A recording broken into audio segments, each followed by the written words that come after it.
కోపాన్ని పొదుపుగా వాడితే జీవితంలో అన్నీ సక్రమంగా ఉంటాయి. అతిగా వాడితే అంతా గందరగోళమవుతాయి. ప్రతీ కథ పాతదే, కానీ అనుభవించే వాడికి మాత్రం కొత్తగా ఉంటుంది. మన నోరు దాటనంత వరకే అది రహస్యం, మరొక చెవిని చేరితే అది ప్రచారం. ఎవరికీ చెప్పలేదు, నీకు మాత్రమే చెప్తున్నా అనే మాట ఎన్ని చెవులను చేరుతుందో ఆ చెవులు ఇంకా ఎన్ని చెవులకు అందిస్తాయో. నువ్వు చేసే పని గురించి నీ అంతరాత్మకు సమాధానం చెప్పుకోగలిగితే చాలు.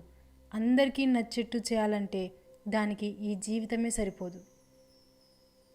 డబ్బుతో కొనే వస్తువులను కొనడం మంచిదే, కానీ డబ్బుతో కొనలేని వస్తువులను పోగొట్టుకోవడం మాత్రం మంచిది కాదు. కాలానికి మనం ఇచ్చే విలువ మన విలువను పెంచుతుంది. డబ్బుకు మనం ఇచ్చే విలువ ఆపదలో ఆదుకుంటుంది. సాటి మనిషికి మనం ఇచ్చే విలువ వారి మనసులో మనకొక సుస్థిర స్థానాన్నిస్తుంది. జీవితంలో చాలా చిత్రమైన విషయం ఏంటంటే, మంచి వాళ్ళకే ఎక్కువ కష్టాలు వస్తాయి. కోపాన్ని మనం ఎప్పుడూ ఉప్పులాగా వాడాలి, ఎందుకంటే అది ఎక్కువైతే మర్యాద ఉండదు, మరీ ఎక్కువైతే విలువ ఉండదు. వస్తువులను వదిలేసి జ్ఞాపకాలనే వెంట తెచ్చుకో. నీ కోసం జీవిస్తే నీలోనే జీవిస్తావు. జనం కోసం జీవిస్తే జనంలో నిలిచిపోతావు. కోపం వచ్చినప్పుడు మనసుతో పోరాడు, మనిషితో కాదు.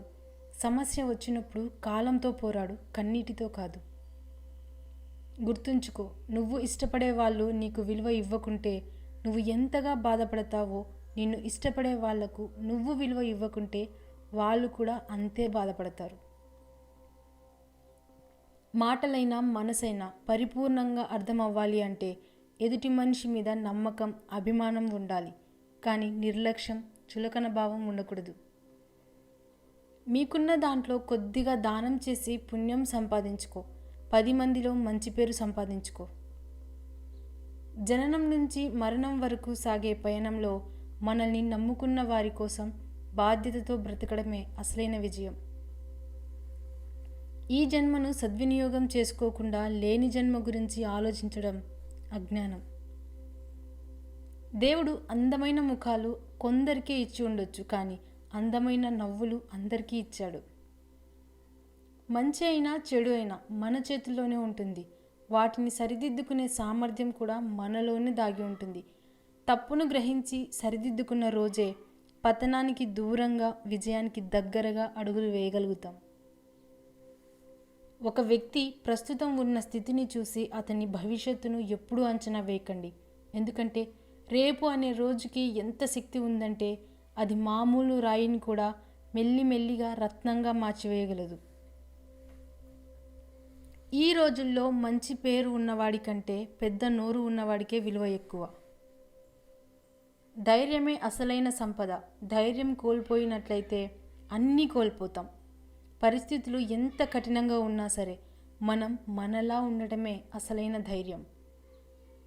తప్పు చేశారని ప్రతి ఒక్కరిని ద్వేషిస్తూ పోతే ప్రేమించడానికి ఎవరూ మిగలరు. పోగొట్టుకున్న దాన్ని తిరిగి తెచ్చుకోవడం ఎంత ముఖ్యమో, ఉన్నదాన్ని కాపాడుకోవడం కూడా అంతకన్నా ముఖ్యం. ఇల్లు కట్టేటప్పుడు ఎవరు సహాయం చేయరు, కానీ గృహప్రవేశానికి అవసరం లేకున్నా కానుకలు తెస్తారు. కష్టపడేటప్పుడు ఎవరూ ఉండరు, ఏదైనా సాధించాకే అందరూ మన చుట్టూ చేరుతారు. గడిచిపోయిన నిన్నటి కంటే, రూపం లేని రేపటి కంటే గడుపుతున్న ఈరోజు ఎంతో విలువైంది. అందరితో ఆనందంగా ఉందాం, అందరికీ ఆనందాన్ని పంచుదాం. దారిలో అడ్డు వస్తే ఆపాల్సింది ప్రయాణం కాదు, నడిచే విధానాన్ని ఆపాలి. చేసే పనిలో అడ్డంకులు వస్తే ఆపాల్సింది పని కాదు, ప్రయత్నించే విధానాన్ని. మనసుకు తగిలిన గాయం వల్ల మనిషి క్రూరంగా లేదా నిశ్శబ్దంగా మారతాడు. చుట్టూ నిశ్శబ్దం ఉంటే ప్రతి శబ్దం స్పష్టంగా వినబడుతుంది. మనసులో ప్రశాంతత ఉంటే ఆలోచనలో స్పష్టత వస్తుంది. 10 మందికి మేలు చేసేవాడివి నువ్వైతే నీ వెనుక ఎప్పుడూ 100 మంది ఉంటారు. సంసారంలో సర్దుకుపోయే మనసు భార్యాభర్తలిద్దరికీ ఉండాలి. ఒక్కరు మాత్రమే ప్రతి దానికి సర్దుకుపోతే ఇంకొకరు ఎప్పుడు సమస్యగానే మిగిలిపోతారు. అందరినీ కలుపుకుపోయే మంచితనం నీలో ఉంటే అందరూ నీ వెంటే ఉంటారు. నాకే అన్నీ తెలుసుననే అహం నీకుంటే సమాజం నిన్ను దూరం చేస్తుంది.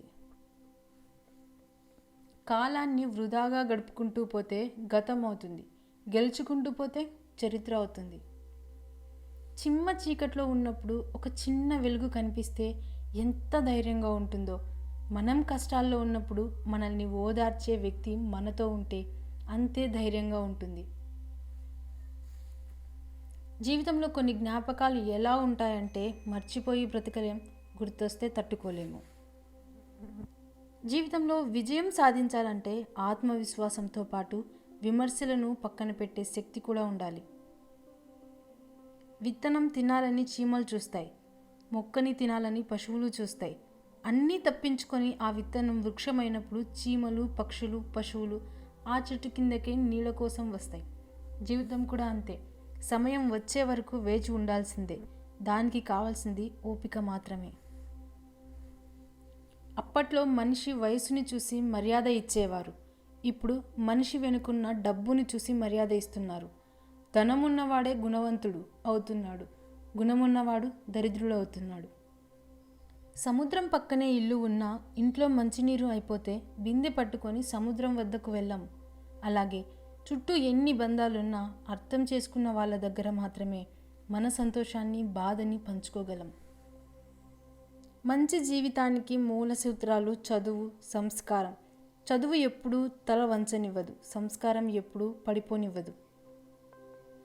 జీవితంలో 2 విషయాలు తప్పక అప్రమత్తంగా ఉండాలి. ఒకటి, ఎవరిని అతిగా ప్రేమించకూడదు. రెండోది, ఎవరిని అతిగా నమ్మకూడదు. ఇతరులను తక్కువ చేసి మాట్లాడితే నీ స్థాయి గొప్పగా ఉంటుందో లేదో కానీ నీ వ్యక్తిత్వం మాత్రం తప్పకుండా దిగజారిపోతుంది. మనం ఆలస్యంగా పరిగెడుతూ జీవితంలో అన్నీ త్వరగా జరగాలని ఆశపడుతుంటాం. కొంతమంది బంధువులు మిమ్మల్ని అవసరం ఉన్నప్పుడు మాత్రమే కలుపుకుంటూ అవసరం తీరాక పక్కన పెడుతూ ఉంటారు. జాగ్రత్త.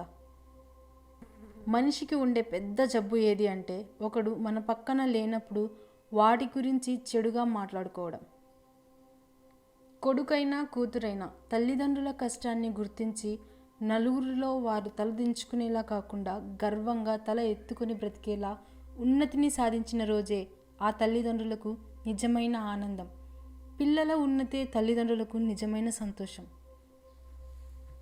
కష్టాలు మనల్ని భయపెట్టడానికి రావు, ఆ కష్టాలలో ఎలా బ్రతకాలో నేర్పడానికే వస్తాయి. మన మీద ప్రేమ ఉండి రావాలి అని అనుకుంటే ఎంత దూరమైనా వస్తారు. అదే ప్రేమ లేకపోతే ఏదో ఒకటి చెప్పి తప్పుకుంటారు. మనసెప్పుడు పాలలా ఉండాలి, నీళ్ళలా కాదు. పాలల్లో ఎన్ని నీళ్లు పోసినా తన రంగుని కోల్పోదు, కానీ నీళ్ళల్లో కొన్ని పాలు వేసినా తన రంగుని కోల్పోతుంది. ఏది మారినా మనం మారకూడదు, మన మనస్సు మారకూడదు. చాలా చిన్న పనైనా సవ్యంగా చేస్తే మంచి ఫలితం లభిస్తుంది. భార్య అలక తీర్చే భర్త, భర్త అలసట అర్థం చేసుకునే భార్య. ఎన్ని అపార్థాలు వచ్చినా అర్థం చేసుకుని ముందుకు సాగిపోయే బంధమే వివాహ బంధం. మాట వినేవాళ్ళు కాదు, మన మౌనాన్ని చదివేవాళ్ళు దొరకడం మన అదృష్టం. ఆడది సంతోషంగా బ్రతకడానికి ఆస్తులు, అంతస్తులు అవసరం లేదు. భర్త అనేవాడు పక్కన ఉంటే చాలు. కష్టసుఖాల్లో కలిసి పాలు పంచుకుంటూ ఎలాంటి కష్టం వచ్చినా నీకు నేనున్నాను అనే భరోసా ఇచ్చే భర్త తన పక్కన ఉంటే ఆడదానికి ఇంకేమీ అక్కర్లేదు, జీవితాంతం సంతోషంగా గడిపేస్తుంది. జీవితంలో ఎవరి మీద అంత నమ్మకం పెట్టుకోవద్దు. ఎందుకంటే ఎప్పుడు మారతారో తెలీదు, ఎప్పుడు దూరం పెడతారో తెలీదు, ఎప్పుడు వదిలేస్తారో కూడా తెలీదు. స్నేహం అంటే చెట్టా పట్టాలేసుకొని తిరగడం కాదు, చికాకులు వచ్చినప్పుడు నేనున్నానని భరోసా ఇవ్వడం. ప్రేమంటే అందాన్ని ఆకర్షించడం కాదు, అందంలో ఉన్న మనసు లోతుల్ని చూడడం. వ్యక్తిత్వం అంటే ఏమీ లేనప్పుడు, ఎవరూ లేనప్పుడు ఎలా ఉన్నావో, అన్నీ ఉన్నప్పుడు, అందరూ ఉన్నప్పుడు కూడా అలాగే ఉండడం. గెలుపంటే అందరినీ తొక్కిపెట్టి పైకెదగడం కాదు, అందరి మనసులు గెలుచుకోవడం. బంధం అంటే కలిసి ఉండడం కాదు, కష్టాలున్నప్పుడు తోడుండడం. వారసులంటే ఆస్తులను ప్రేమించే రక్త సంబంధికులు కారు, విలువలను, ఆశయాలను నిలబెట్టేవారు. నాతో ఎవరు ఎలా ఉంటే వారితో నేను అలానే ఉంటా. ఎదుటివారు నాకు ఇచ్చే విలువను బట్టే వారికి నేను విలువ ఇస్తా. అందరూ దాన్ని పొగరు అనుకుంటారు, కానీ నేను దాన్ని సెల్ఫ్ రెస్పెక్ట్ అనుకుంటాను.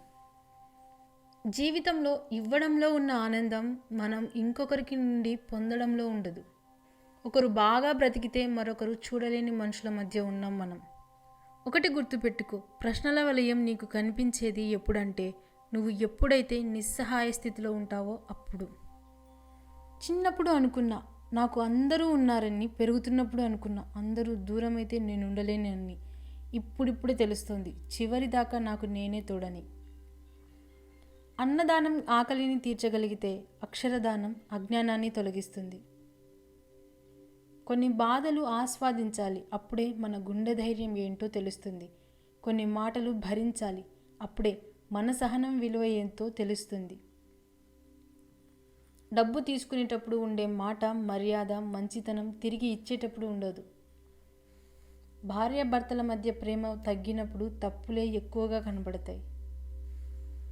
జీవితంలో ఒకే నియమాన్ని అనుసరించు. సూటిగా మాట్లాడు, నిజమే మాట్లాడు, ఎదురుగా మాట్లాడు. అసలైన వ్యక్తులు నీతోనే ఉంటారు, నకిలీ వ్యక్తులు దూరంగా వెళ్ళిపోతారు. 10 మందికి మన గురించి మనమే చెప్పుకోవాల్సిన స్థితిలో ఉన్నామంటే మనం సాధించింది ఏమీ లేదన్నమాట. బాధ పెట్టని బంధం, బరువు అనిపించని ఉద్యోగం ఈ ప్రపంచం అంత వెతికినా దొరకదు. నువ్వు ఎంత మందిలో ఉన్నా నీకంటూ గుర్తింపు ఉండేందుకు ప్రయత్నించు. బాధ్యత తెలిసిన వ్యక్తి ఏనాడు ముందుగా నిద్రపోడు, అలాగే ఆలస్యంగా నిద్రలేవడు.